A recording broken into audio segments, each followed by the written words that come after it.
porque realmente desde el 28 del mes de diciembre de 1956, que fui bautizada, yo nunca, jamás en mi vida había visto a ningún sacerdote hablar con ese poder, con esa certeza de decir: yo soy un representante de Dios aquí en la tierra.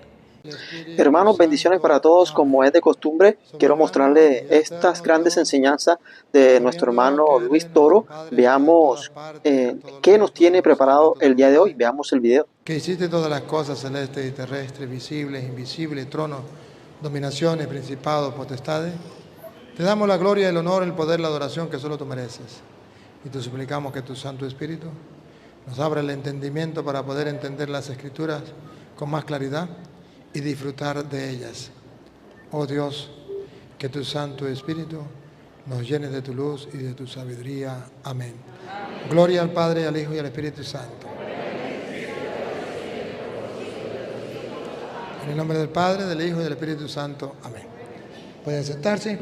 Si hay algún hermano separado que está acompañándonos hoy, le invitamos a que pase a hacer alguna pregunta si quiere.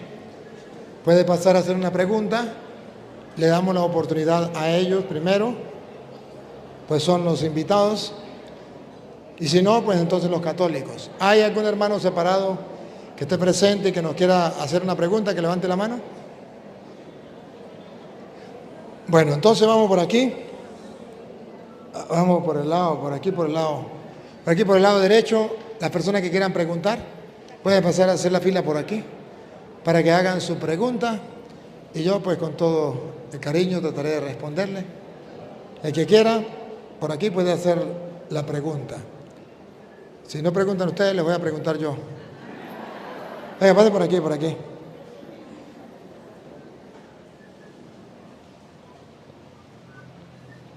Buenas tardes a todos. Bueno, la pregunta que yo quiero hacer es sobre, bueno, yo estoy claro, pero para que nuestros hermanos separados pues vean, ¿no?, que ellos pues no están nada claros. Es sobre el purgatorio. Como yo lo veo, para mí, el purgatorio básicamente es una de las columnas principales del Evangelio, del nuevo Evangelio de Cristo. Porque ellos dicen que el purgatorio no existe, pero pregunto yo, ¿quién está libre de pecado?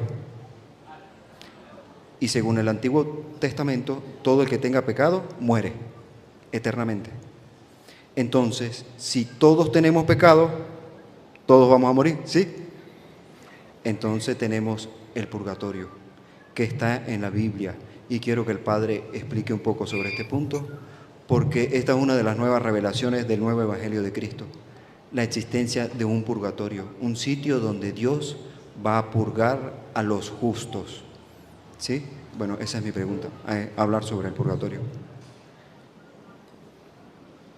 Primero, el purgatorio es la muestra del amor misericordioso de Dios. Porque en el cielo no puede entrar nada manchado. Y si no puede entrar nada manchado, digo, Jesús, el que esté sin pecado, que lance la primera piedra, pues todos somos pecadores. Y el Señor nos brinda una oportunidad más. Nos brinda la oportunidad de al morir, tener cómo nosotros purificar para poder entrar al cielo. Es una purificación, es la continuación de la misericordia de Dios, que no quiere que el hombre se condene. Él no vino a condenar, vino a salvar. El problema de los protestantes es que al no creer que una persona muere y el alma sigue viviendo, entonces ellos dicen, pues no existe el purgatorio. Lo normal es que si usted muere y se acabó, cuando venga Cristo en el último día, pues Él lo va a resucitar y no hay chance para purgatorio. Es la mentalidad de los protestantes. Pero la enseñanza de la Biblia y la mentalidad de Cristo es que cuando uno muere, es mentira que muere el alma con el cuerpo. Ustedes saben muy bien el pasaje de las Escrituras, de Lucas 16, 19. El rico Epulón y el pobre Lázaro. Lucas 16, 19.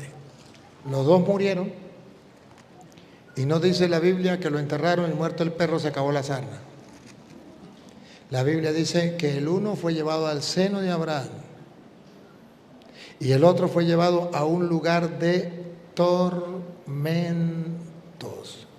Que los protestantes dicen, ese lugar de tormento no existe.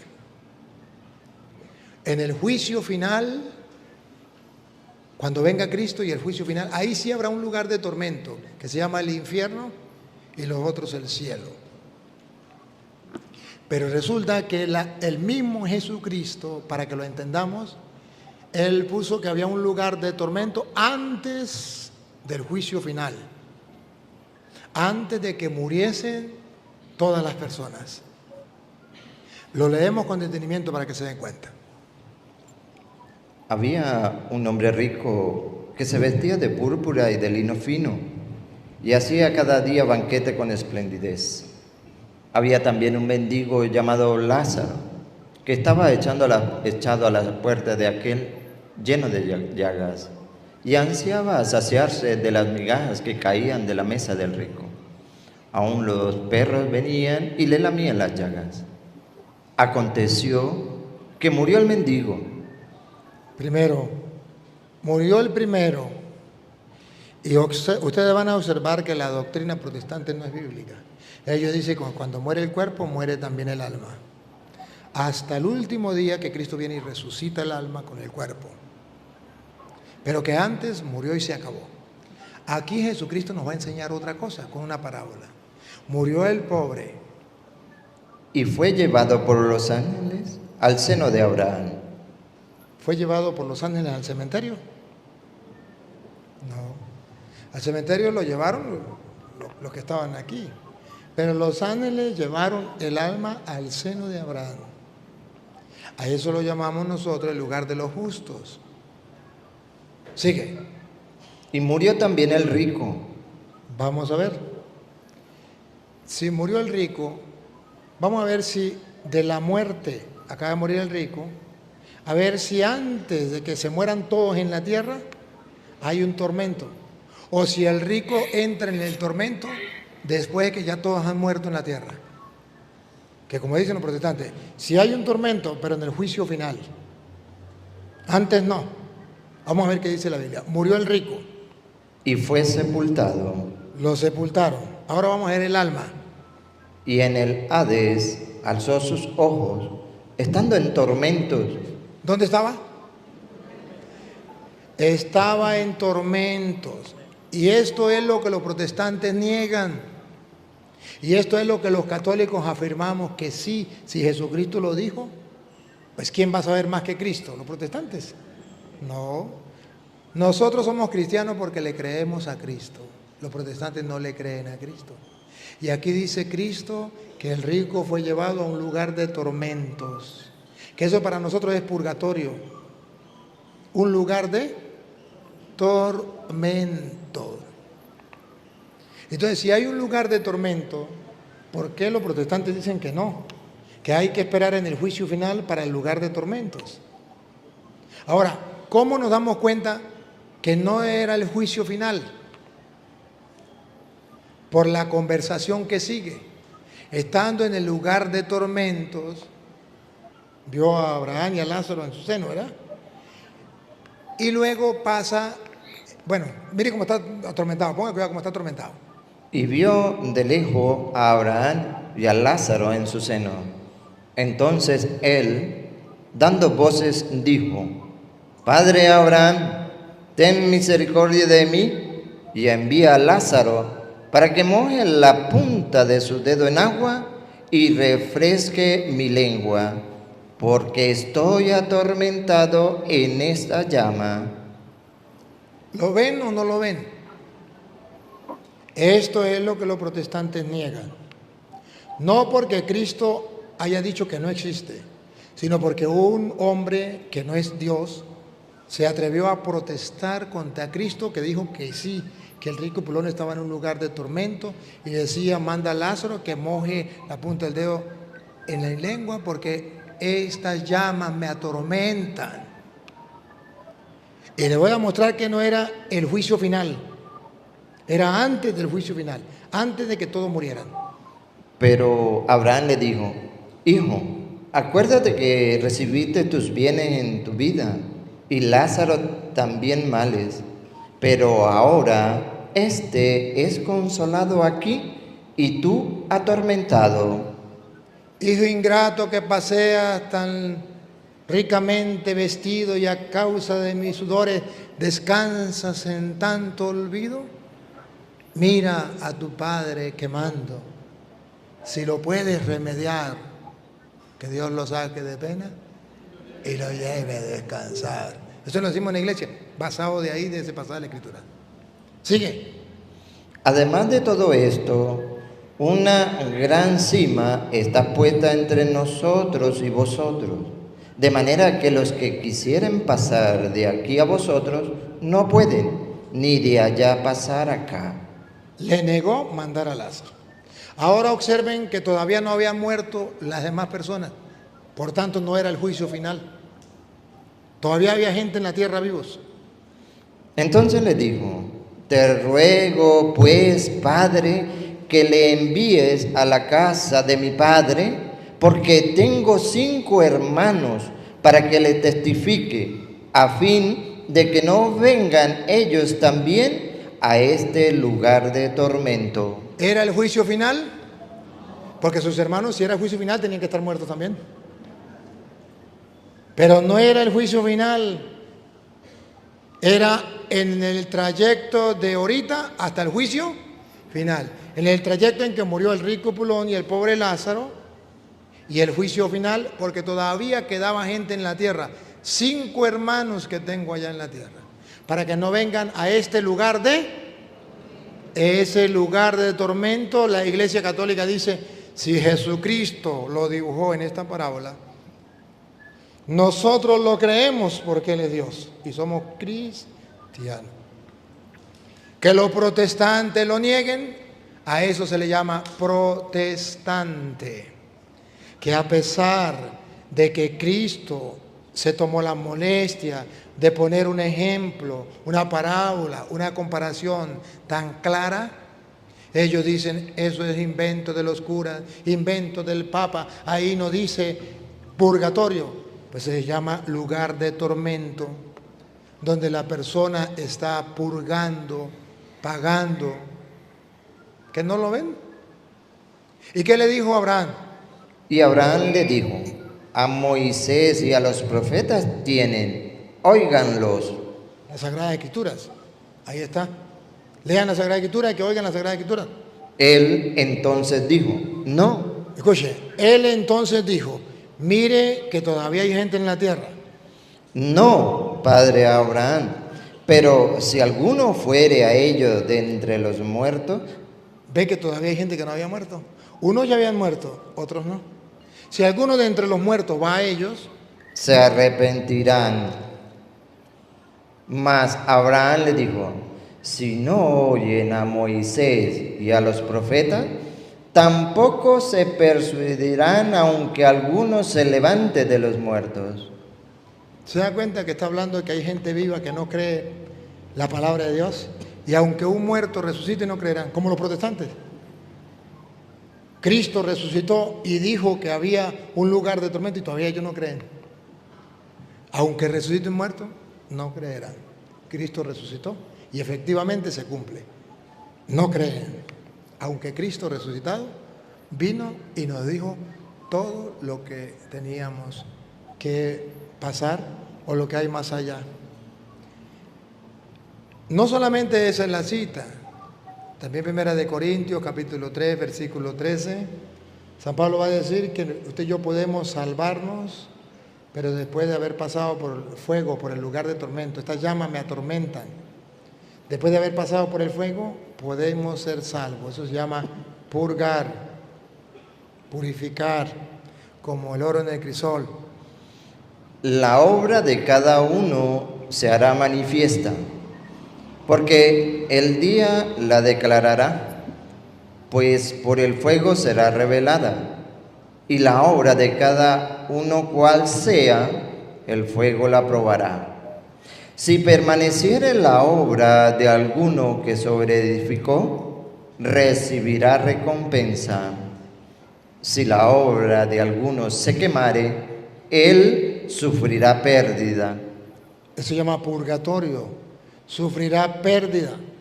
Si bien él mismo será salvo, Sí se salvará, pero mire por donde tienen que pasar primero. aunque así como por fuego. Pero primero tiene que pasar por el fuego. ¿Está escrito? Sí. ¿Qué le pasa a los protestantes? Son creyentes, no son creyentes. El reto es creerle a Cristo y no a un hombre. Los católicos creemos en Cristo y por eso somos los verdaderos cristianos. Si nosotros no le creemos a Cristo, ¿a quién vamos a creerle? Entonces la Iglesia Católica no ha inventado eso. Está en la Biblia, estamos leyendo de la Biblia, Reina Valera. Si quieren creerlo, bien, que lo crean. Si no lo creen. Porque los protestantes dicen el purgatorio no existe porque la persona cuando peca se va directamente al infierno. Si usted se roba una gallina, se va para el infierno si se muere así. Si usted a lo mejor mató a alguien, se va para el infierno. Y si usted se robó $1, se va para el infierno. Igualito que el que mató a una persona, igualito. ¿Y dónde está la misericordia de Dios? Todos los pecados para los protestantes, todos los pecados son iguales. Para la Iglesia Católica no. ¿Pero dónde está escrito? Eso está escrito en Primera de Juan, capítulo 5, versículo 16. Está escrito que no todos los pecados son iguales, que es mentira. Hay pecados que los llevan a usted al infierno, a la muerte. Y por esa persona usted reza y ya no hay oportunidad de salvación. Pero si esa persona murió y cometió un pecado que no fuera de muerte, si usted y yo rogamos por esa persona, como lo hacemos los católicos, Dios le dará vida. Y está escrito en la Biblia Reina Valera. Escúchenlo. Si alguno viere a su hermano cometer pecado que no sea de muerte, Ya puso un grupo de pecados. Pecado que no sea de muerte. Para los protestantes, todos los pecados llevan al infierno. pedirá y Dios le dará vida. Para los protestantes, Dios no le dará vida a ninguna persona que muera en pecado. Pero le dice la Biblia que sí, pedirá y Dios le dará vida. Por eso nosotros rogamos por los que han muerto en pecado. Sigue.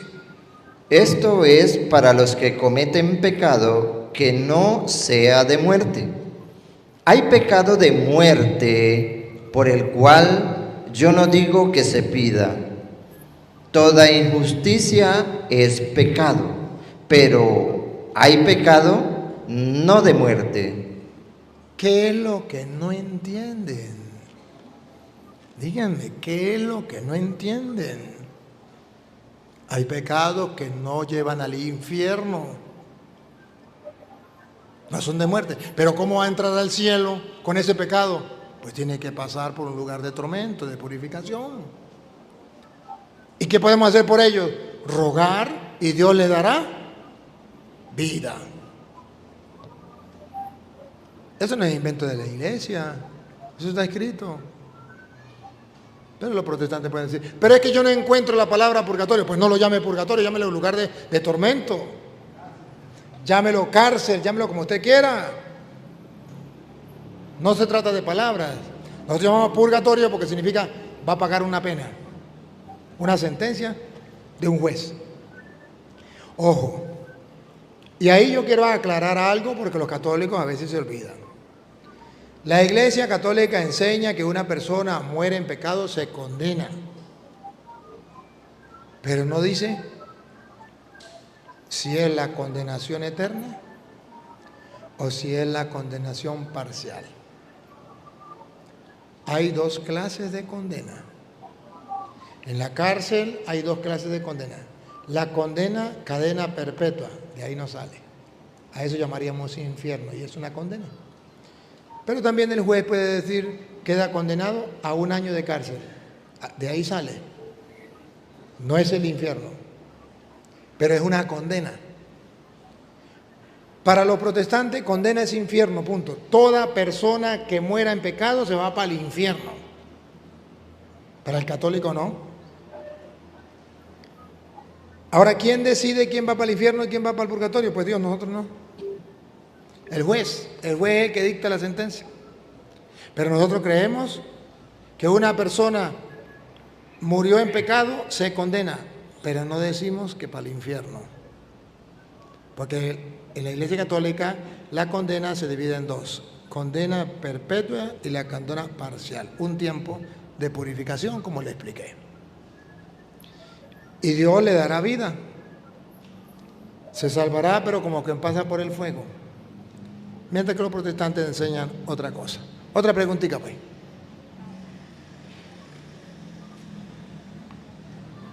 Buenas tardes. Quiero que me explique sobre el paralelismo entre María y su hijo que es Jesús. Es decir, Jesús mamó, por decirlo así, las virtudes de María. Y el paralelismo. ¿Jesús qué? Jesús mamó, observó lo que María, lo que era ella, sus virtudes. El paralelismo entre ellos dos, o sea, las palabras que utilizaba ella las utilizó Jesús, es decir, la esclava del Señor, él decía, yo soy el esclavo del Señor, o sea, todo eso. Es que Jesucristo es un ejemplo para el creyente. Y para representarlo mejor, para el creyente de sexo masculino. Y María para el creyente de sexo femenino. Pero los dos compaginan en casi todo. Compaginan en casi todo. Jesús viene a hacer la voluntad del Padre, la Virgen María viene a hacer la voluntad del Padre, ¿verdad? Jesús viene a practicar la caridad, María viene a practicar la caridad. Entonces, todo lo que el uno vive, el otro vive. Es más todavía, podríamos decir que como humano Jesús aprendió muchas cosas de la Virgen María y ella enseñó, claro está.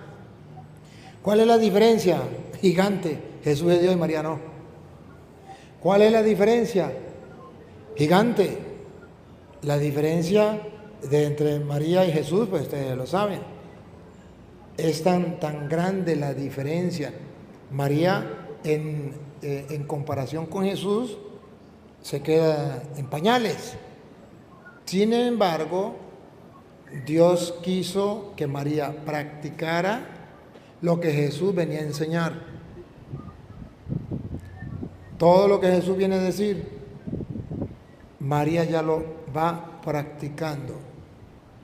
Dichoso el que escucha la palabra de Dios y la pone en práctica. Ya le habían dicho a ella, dichosa que tú que has creído, que se cumplirá todo lo que dice la palabra del Señor. La diferencia en sí de María y Jesús es que Jesús es Dios y María no. Es una criatura. Es gigante la criatura. Jesús es el Salvador y viene a salvar a todo el mundo y viene a salvar a María igual que a nosotros. Con la diferencia que la salvación hacia María es distinta a la de nosotros. A nosotros nos salva del pecado habiendo caído y a ella la salva del pecado sin haber caído. Así de sencillo. Por ejemplo, hay un tigre, agarra a su hijo y cuando usted ve que el tigre golpea a su hijo, usted corre y se lanza y mata al tigre. ¿Salvó a su hijo o no lo salvó? Pero ya el tigre hirió a su hijo, usted lo agarra, lo lleva para el hospital y lo salvó. ¿Sí o no? Lo salvó. Otra manera de salvar, usted ve que viene el tigre a atacar a su hijo y usted se mete y mata al tigre antes de atacar al hijo, antes de herirlo. ¿Usted salvó al hijo o no lo salvó? Si usted no hubiese estado, lo mata. pero usted lo salvó. Ahora pregunto, ¿el tigre tocó al hijo? No, entonces Jesús es el Salvador. Salvó a María antes, no permitió que el pecado la tocara. Y a nosotros nos salvó, sí, después de que ya habíamos caído en el pecado. A ella la salvó y a nosotros también nos salvó. Esa es la diferencia. Pero lo demás, María comparte igual, ejercita las virtudes como las ejercitó Jesús. Trató de hacer el bien como lo hizo Jesús. Y ese es el paralelismo entre los dos, ciertamente. Otra preguntita, pues. Buenas tardes, padre. Buenas tardes a todos. Antes de hacerle la pregunta, yo empecé a seguirlo por una amiga que ahorita se encuentra en Chile, ella se llama Libe Marcano, y quería que usted le mandara un saludo. Pero antes de decirle, voy a leerle lo que ella mandó por un mensaje de WhatsApp. Naguará, ¿no le dijiste que tiene una fan aquí en Chile, que es uno de los sacerdotes que más admiro por su sabiduría? Ella se llama Lisbeth Marcano. Ah, bueno, Lisbeth Marcano, si ve este video, aquí estamos, aquí en la tierra suya, en la tierra de los guaros. Naguara, feliz y contento de que de tan lejos también ustedes nos estén siguiendo. Que Dios les bendiga y les guarde. Muy bien. Ok, padre. Mire, yo lo he seguido desde que ella me dijo, he seguido sus videos, he aprendido mucho. Y allí usted ha dicho que cuando estuve en el seminario, aprendía era geología y filosofía. Y que poco le enseñaban lo que era la Biblia. Entonces, mi pregunta es, si usted tiene algún proyecto o en la iglesia han hecho algo para que en los seminarios ya se cambie ese perfil que llevan y no el de que usted tuvo que aprender fue enfrentándose con los amigos protestantes. Gracias. Sí, yo ya he hecho algo. Primero, pues he sembrado la semilla en todas partes, he predicado la palabra de Dios para el que quiera, y muchos sacerdotes lo están siguiendo, y muchos seminaristas, y esto va, poco a poco va empapando. Pero segundo, logré que en el concilio plenario de Venezuela, que son las directrices para la iglesia en Venezuela, en el capítulo 16, se metiera como obligatorio en los seminarios el estudiar la Biblia y conocer la doctrina de los protestantes y cómo responder a los protestantes. Y que fuera también para los sacerdotes en las diócesis y que fuera también para los grupos de apostolado. Eso está escrito en el Concilio Plenario de Venezuela, que a lo mejor ustedes no conozcan, pero que existe. Fue aprobado en Venezuela, llevaron al Vaticano, el Papa lo aprobó, y es una norma que a lo mejor lo pongan en práctica entre 100 años. Pero ahí está. Y eso es fruto del esfuerzo que yo hice para que lo aceptara. Y gracias a Dios se aceptó y ya está escrito. En algunas partes hay sacerdotes que ya lo han asumido, otras partes que se hacen los locos. Pero debo decirle y reiterarle, la teología sin Biblia es teología protestante o es teología atea. La teología se basa en las Sagradas Escrituras. El Papa San Benedicto y el Papa Francisco han hecho hincapié y han hecho un llamado a los teólogos a volver a la fuente de las Sagradas Escrituras, porque los teólogos se han quedado con la teología o con la palabra de los hombres y se han olvidado de la fuente de la palabra de Dios. Y eso es un error garrafal y estamos pagando las consecuencias. Y ciertamente que la filosofía es importante porque nos enseña a pensar y nos abre el entendimiento para la inteligencia, para después abarcar lo que es la teología. El error es quedarse con la filosofía, el error es quedarse con lo intelectual, y ese es el miedo que a mí me da, pero eso es la realidad que está pasando en los seminarios. Y el reto que tienen los formadores en los seminarios es que el muchacho estudie filosofía, pero que no se quede, no se estanque ahí, sino que al adquirir el conocimiento, el saber pensar, comience a leer las Escrituras y a pensar como piensa Dios, a sentir como siente Dios, a amar como ama Dios, tener el corazón de Dios. Y al estudiar teología, se preocupe por saber qué dijo Petronilo y qué dijo Pánfilo y compararlo con las Sagradas Escrituras y adquirir la riqueza de lo que piensa este con la que piensa este y lo que piensa ese. Lo digo por experiencia. Yo tuve un teólogo que me dio clase y me decía, hablaba por ejemplo de los sacramentos, nos daba sacramentos y era más ateo que nadie. Y decía, según el teólogo tal, la confesión es un invento de los hombres y eso no viene de Dios y no sirve para nada. Confesar con un hombre igual que uno, ¿para qué? Y citaba a los teólogos. Y entonces, pues yo no estaba de acuerdo.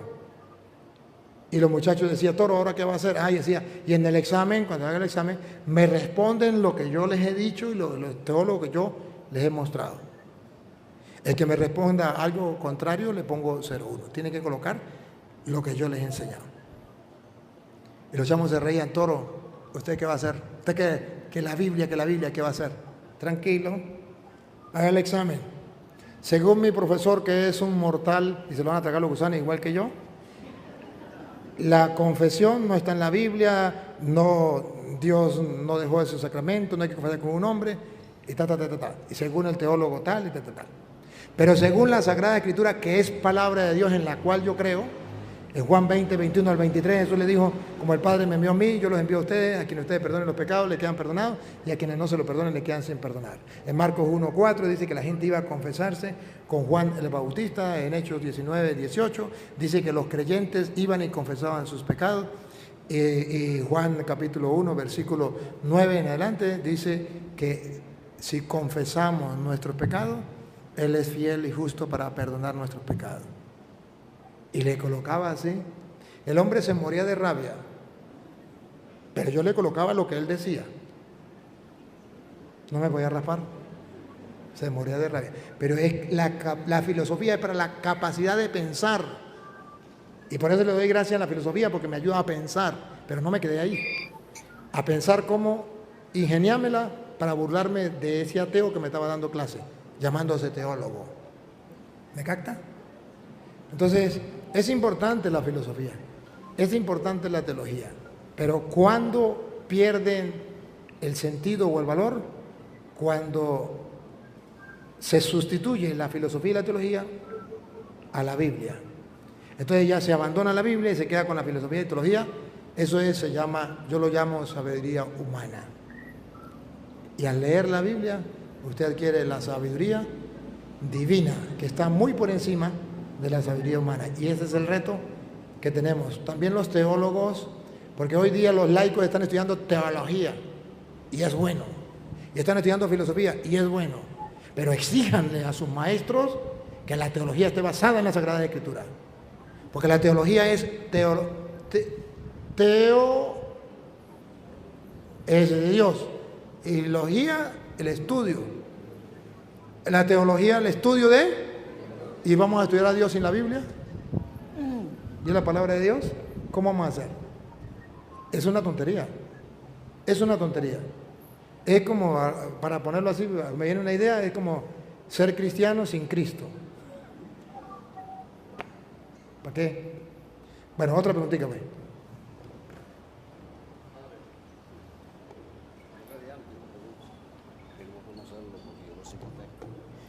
Mi nombre es Jonathan Paz, yo no vengo a hacer preguntas, vine a conocerlo porque yo lo sigo a usted por la página de internet, de YouTube.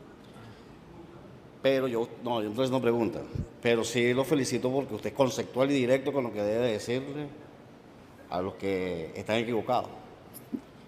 Y una de las razones que yo lo sigo a usted es precisamente porque yo soy así, directo y conceptual, porque lo que tengo que decir.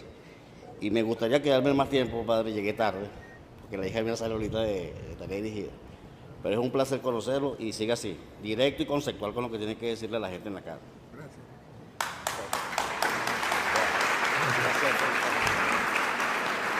Y gracias, y quiero acotar algo. Lo que dice este hermano. Yo no tengo nada con mis hermanos contra mis hermanos sacerdotes, que algunos dicen que yo tengo algo contra hermanos sacerdotes porque les digo la verdad. O contra los obispos, los pastores. Dios me libre de estar en contra de los pastores de la iglesia, que son los obispos directamente. No, señores. Yo estoy en contra de aquellos sacerdotes que distorsionan el Evangelio o que no enseñan el Evangelio. Igualmente aquellos obispos que no enseñan el Evangelio o que abusan de autoridad y se crean con eso. De eso sí estoy en contra. Amo a mis hermanos sacerdotes. Y porque los amo les digo la verdad y los llevo a la reflexión. Amo a los hermanos obispos. Porque los amo les digo la verdad y los llevo a la reflexión. No porque yo sea más que ellos, sino porque yo soy igual que ellos, profeta de Dios. No porque yo sea un impecable. No, yo soy un pecador igual que ellos, pero con un deseo de ser santo y tratando de buscar la santidad, creyendo en la palabra de Dios y tratando de practicar lo más que pueda la palabra de Dios. Invitándoles a ellos también a vivir el Evangelio, a leer el Evangelio y a vivirlo. Y además diciéndole que leyendo el Evangelio y viviéndolo, yo he sido muy feliz y soy muy feliz. Y este año, el año que viene cumplo 25 años, boda de plata, de ser sacerdote. Felizmente sacerdote, 25 años, muy feliz y agradecido con Dios. ¿Por qué? Porque trato de creerle al Evangelio y esto me hace sumamente feliz y quisiera que ellos también lo fueran. Entonces, nunca piensen que yo les digo la verdad por mal o por hablar mal de ellos, no, lejos de mí. Digo la verdad para vernos en un espejo y reflexionar. Porque si no nos decimos la verdad nosotros mismos y si no nos examinamos y si no nos miramos en el espejo de la palabra de Dios, ¿cómo hacemos para corregirnos? Seremos unos hipócritas. Y yo agradezco cuando alguien me dice algo, cuando un sacerdote me dice, me llama la atención con fundamento, y me dice, o un obispo, y me corrige, yo se lo agradezco. Pero no que me corrija por simplemente por decir yo soy obispo y usted es cura y ya, no. Me corrija y me diga, mira, esto está escrito aquí, o esto la iglesia enseña esto, usted esto. Bueno, perfecto. ¿Por qué no? Tenemos que dejarnos, nunca uno se lo sabe todas, nunca. Pero sí, estoy dispuesto a aprender. Pero también yo llamo a la reflexión. Entonces yo le pido perdón a aquellos que creen que es que a lo mejor yo estoy en contra de mis hermanos sacerdotes, Dios me libre de eso.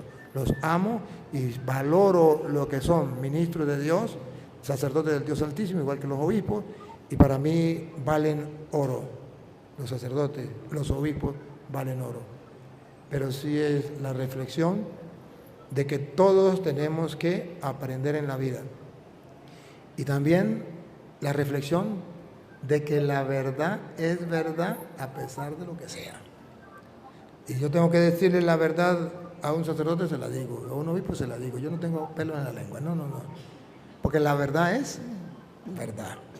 Guste o no guste, la verdad es verdad. Y a ustedes también les digo la verdad. Y a los protestantes les digo la verdad. Y me gusta que me digan la verdad. Y si yo estoy en un error, me gusta que me corrijan. Me encanta, me fascina. Porque necesitamos todos buscar la verdad. Jesús es el camino y la verdad.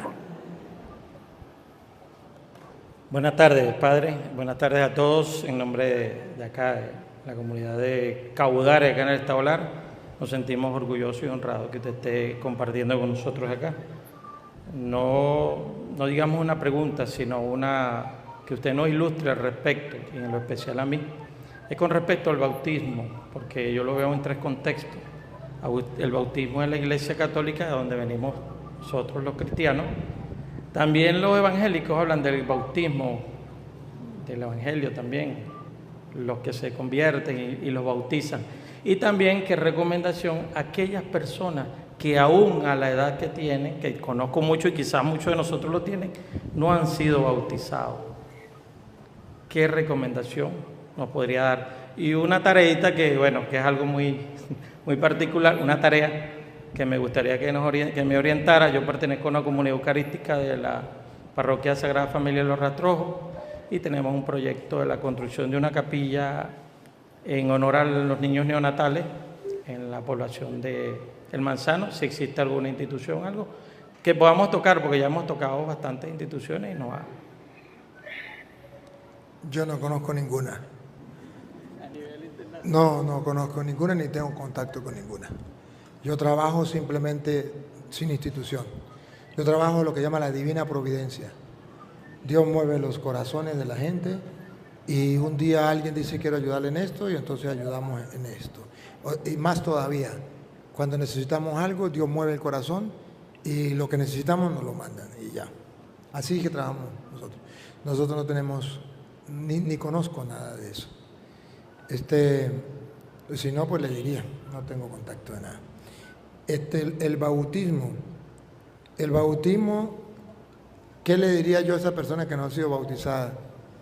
Yo le diría que Jesucristo el Señor nos dio el ejemplo en Marcos capítulo 1, versículo 10, nos dio con su ejemplo una enseñanza.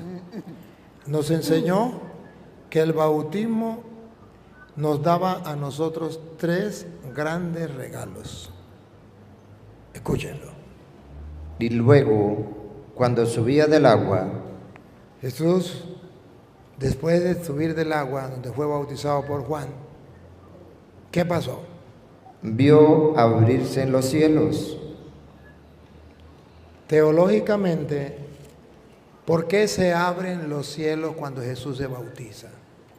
Vio que se abrieron los cielos. Pregunto, ¿de dónde venía Cristo? Del cielo. Entonces el cielo no estaba abierto. Para Él. Para Él estaba abierto. Entonces, ¿para quién se abrió el cielo? Para Él no. Para todos los bautizados. Se abren las puertas del cielo.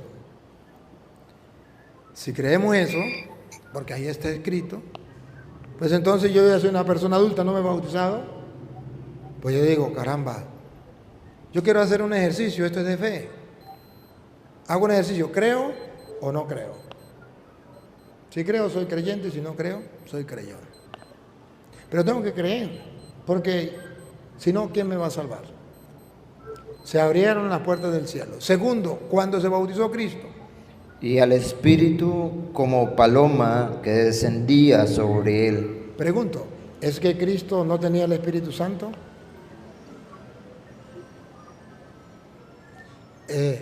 No se refiere por él, teológicamente está mostrando que cuando una persona se bautiza, recibe el Espíritu. Hay muchos textos que lo dicen, ¿no? Hay muchos textos, por ejemplo, Tarea para la Casa, lo dice Hechos 2, 38, lo dice Hechos 19, del 2 al 4. O sea, dice que al bautizarse recibe el Espíritu Santo. Entonces, vean ustedes cómo aquí dice que se bautiza y recibe el Espíritu Santo. Tercero. Y vino una voz de los cielos que decía, tú eres mi Hijo amado. ¿Jesús era hijo de Dios antes de ser bautizado? Sí, desde siempre y por siempre.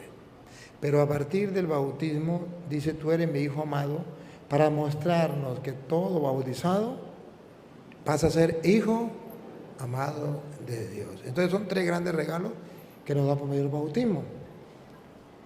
Y esta es la dicha más grande que usted y yo tenemos, que el día del bautismo se nos dio la dicha de poder ser hijos de Dios, hijos adoptivos de Dios.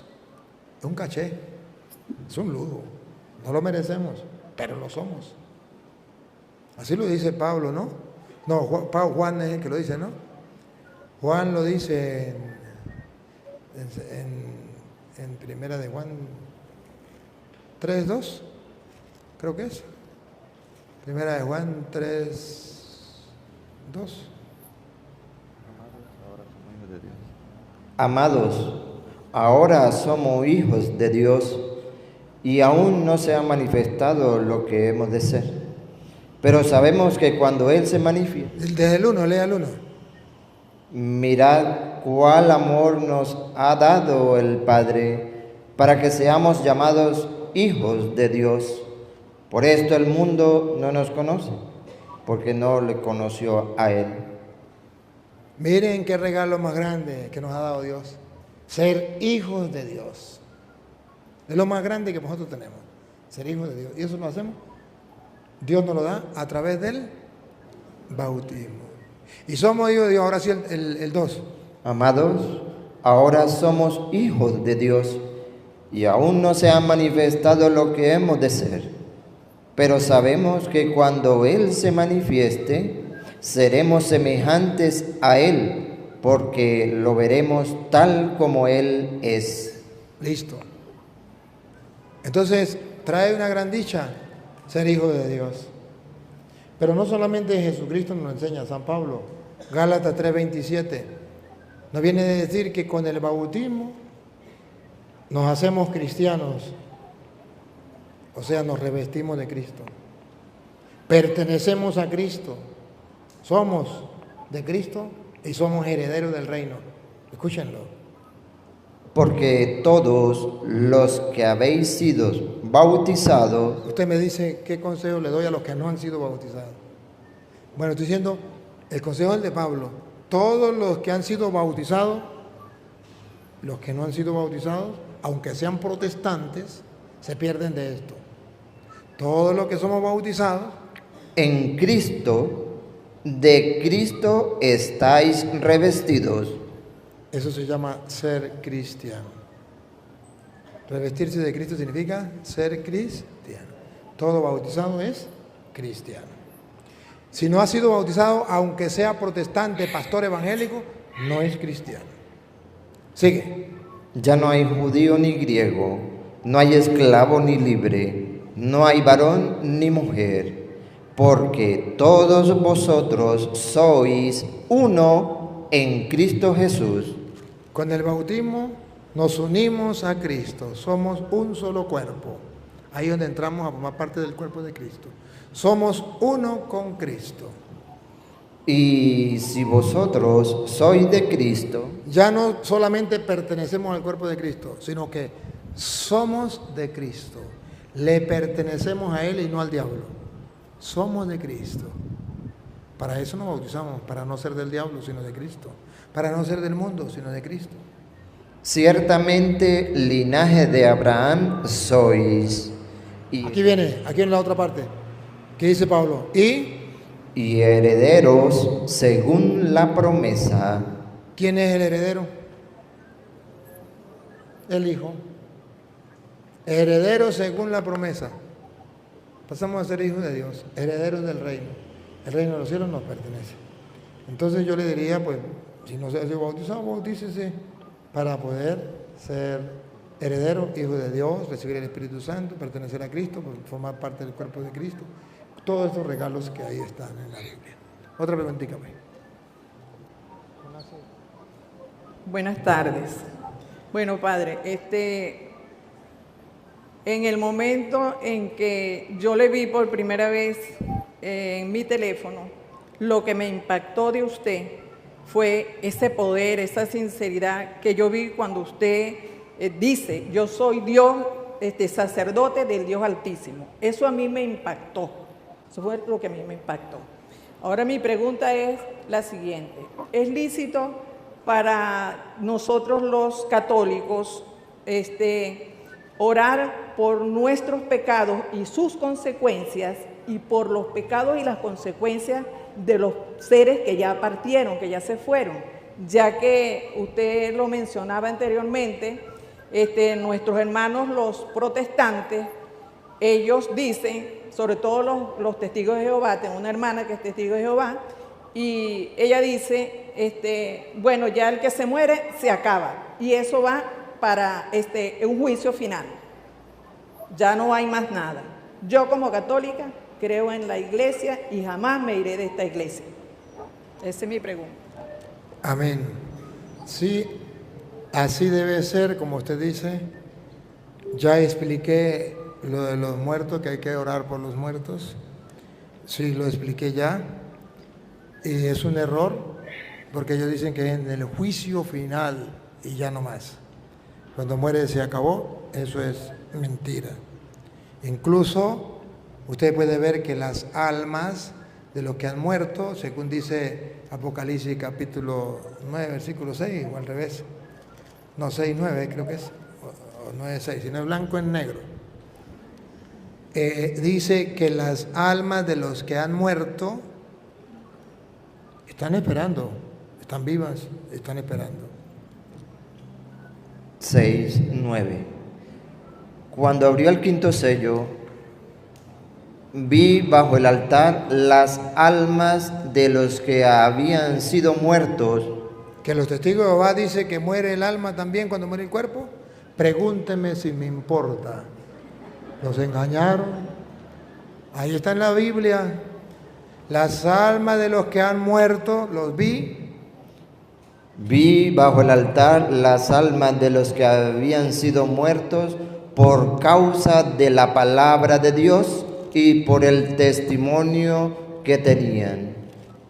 Y clamaban a gran voz diciendo: ¿hasta cuándo, Señor santo y verdadero, no juzga y vengan nuestra sangre en los que moran en la tierra? Todavía no era el juicio. Y estaba pidiendo a los que moran en la tierra que cuando lo va a llamar a cuentas. Todavía no era el juicio de eso que dicen los testigos, va que es en el juicio final. Sigue. Y se les dieron vestiduras blancas y se les dijo. A ver, ¿qué se les dijo? Atención, miren lo que se les dijo. Que descansasen todavía un poco de tiempo hasta que se completara el número de sus consiervos. Que se esperen, descansen hasta que se mueran los demás. Oh, no. Por eso decimos que descanse. Eso es de Apocalipsis. Que en paz descanse. ¿Se acuerdan? Cuando una persona muere, le colocan en la lágrima QEPD, que quiere decir que en paz descanse. Pero también quiere decir quedan estos para después. Y ahí viene la lista. Vamos a darle gracias al Señor, pues, porque se nos acabó el tiempo. Señor Dios omnipotente, mil gracias, porque nos ha permitido compartir tu palabra con nuestros hermanos, y tu palabra es lámpara para nuestros pasos, luz en nuestros senderos. Te pedimos que esta semilla que se ha sembrado tú mismo nos haga crecer. Que todos los hermanos que nos siguen a través de las redes sociales, los que están aquí presentes, acrecienten su fe, su esperanza y su amor. Crean en el Evangelio y abandonen las tinieblas del error y se dejen guiar por la luz de la verdad de tu palabra. Y a ti, Dios, que quiere que todos los hombres se salven y lleguen al conocimiento de la verdad, a ti sea la gloria, el honor, el poder, la adoración por los siglos de los siglos. Amén. El Señor esté con ustedes. La bendición del Dios Todopoderoso, Padre, Hijo y Espíritu Santo, descienda sobre ustedes, les acompañe para siempre. Amén. Los que nos siguen a través de las redes ahorita, dale me gusta, suscribirse, compártanlo con los demás. Y si quiere alguno colaborar con la obra que llevamos aquí en Venezuela con los pobres, al teléfono, pueden contactarse al teléfono más 58 414 7225 821 o más 58 416 577 0195. Felicidades. Dejamos al Padre, pues, para que nos diga las otras informaciones.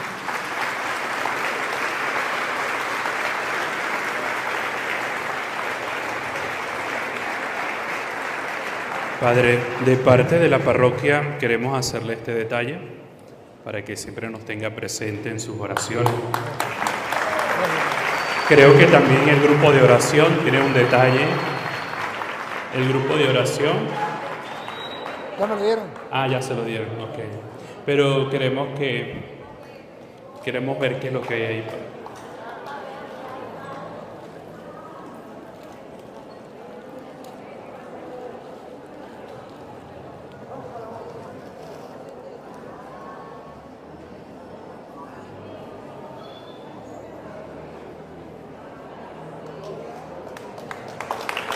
para que siempre nos tenga presente en la Eucaristía.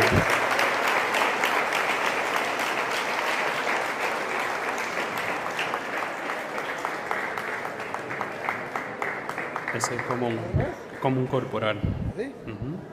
Un corporal.